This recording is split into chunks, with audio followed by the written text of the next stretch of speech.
Master kota dari kota pemurnian melihat kembali ke pertempuran di Cakrawala, dengan berbagai perasaan di hatinya. Untuk berbicara tentang berapa banyak orang di kota pemurnian Beiyun yang benar-benar mempercayainya, itu pada dasarnya adalah yang besar. Dalam jangka waktu yang lama ini, tuan kota dari kota pemurnian memiliki terlalu banyak waktu dan sarana untuk memenangkan hati orang-orang. Tetapi hanya ada orang-orang yang berada di tingkat tengah ksatria atau di atasnya, yang dapat dipercaya oleh City Lord of Refining City, atau yang hanya mempercayai City Lord of Refining City. Tuan kota-kota pemurnian benar-benar ingin mengubah situasi ini, tetapi tidak peduli seberapa keras dia mencoba, hal-hal yang dapat dia panen sangat terbatas, dan sebagian besar waktu, itu kontraproduktif. Hari ini, kuil penguasa cahaya Qin Yichen, tanpa banyak pemahaman, telah menjadi satu-satunya penguatan yang bisa dia percayai dan pasti akan muncul di depannya. Meskipun pada saat ini, kedua belah pihak tahu alasan mengapa bibirnya mati dan giginya dingin, dan pemilik kota Liancheng juga tahu mengapa Qin Yichen datang ke sini, dan dia harus membantunya. Dan kesadaran diri semacam ini membuat penguasa kota Liancheng sangat enggan. Karena dia tahu kapan Qin Yichen akan pergi, dan juga tahu bahwa Qin Yichen pada akhirnya akan menjadi penghalang besar baginya. Kompleksitas di hatinya telah membuat penguasa kota Liancheng sedikit bingung. Dia bahkan tidak tahu ekspresi seperti apa yang digunakan untuk menghadapi Qin Yichen. Aku harap kamu tidak kembali kali ini, sehingga di masa depan, aku bisa sedikit lebih kejam padamu. Tuan kota Liancheng menghela nafas dan menggelengkan kepalanya. Di sampingnya, para prajurit itu memulai babak baru pertempuran.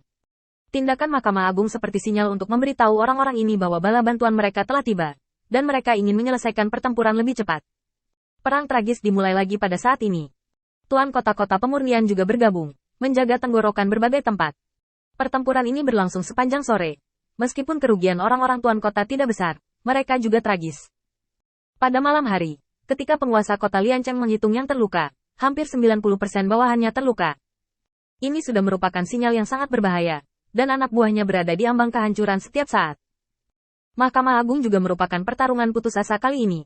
Mayat para dewa berserakan di tanah, sebagian besar tidak lengkap, dan darah merah tua mewarnai semua awan dan tanah di luar kota terapung Hatong Demu menjadi merah.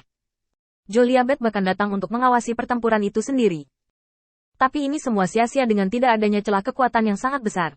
Para utusan memiliki indera penglihatan bahwa mereka tidak dapat menemukan tempat untuk berbicara dengan para prajurit kota pemurnian yang mengandalkan tirai cahaya untuk bertahan. Setelah pertempuran ini, utusan ilahi Joliabet telah kehilangan 2 tangan orang, dan ada banyak orang terluka.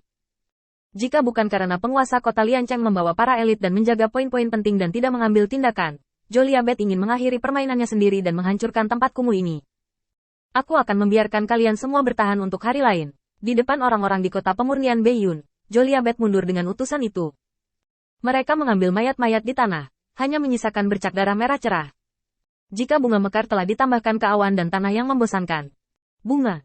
Tuan kota Liancheng menenangkan emosi bawahannya, dan kemudian menoleh untuk melihat. Pada siang hari, gerakan yang masih di langit menghilang tanpa jejak, seolah-olah tidak pernah ada. Mereka tidak pergi, kan?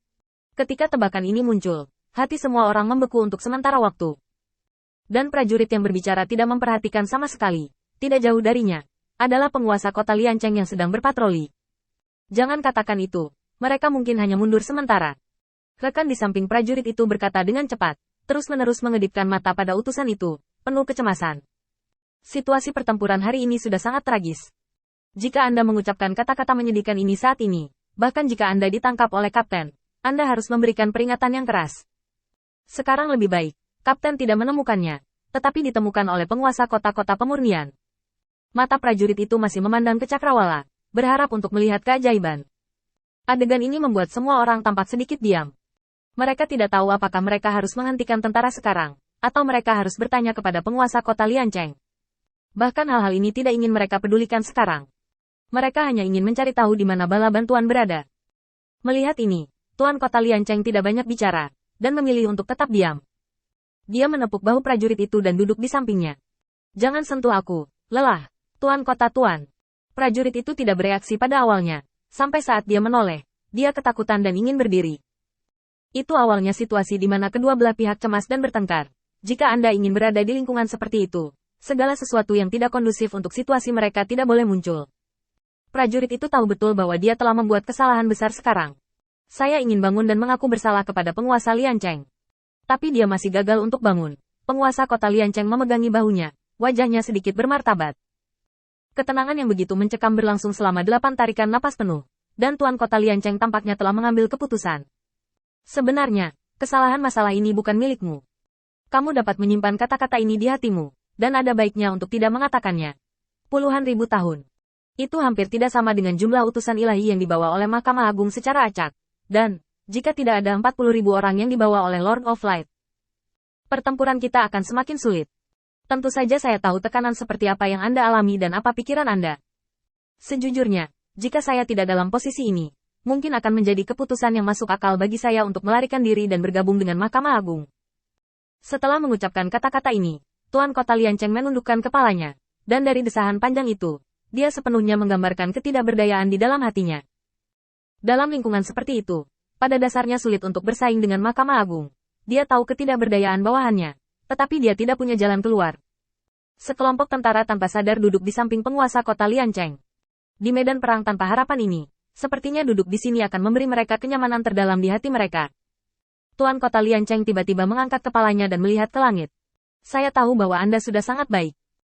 Anda adalah kebanggaan hati saya, kebanggaan kota kilang Beiyun saya, dan Jenderal Sengit yang akan selalu saya ingat di hati saya.